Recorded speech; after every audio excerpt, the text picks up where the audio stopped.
បងប្អូនបាទឥឡូវនេះមកដល់ក្រុងតាលីទៀតហើយបាទនេះទិដ្ឋភាពនៅក្រុងតាលីបាទដែលមានអាយុកាលជាង1200ឆ្នាំបាទប៉ុន្តែអគារនៅទីនេះគឺតែកសាងថ្មីក្នុងរយៈពេល3ឆ្នាំ300ឆ្នាំទេបាទ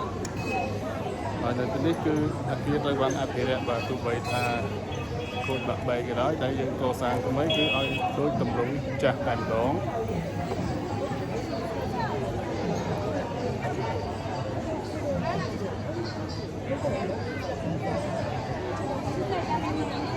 បាទខ្ញុំទៅចូលឆ្នាំមែនទែនបងប្អូន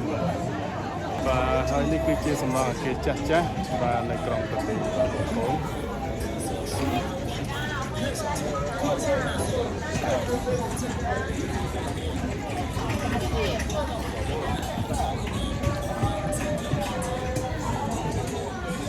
អូខេបាយបាយ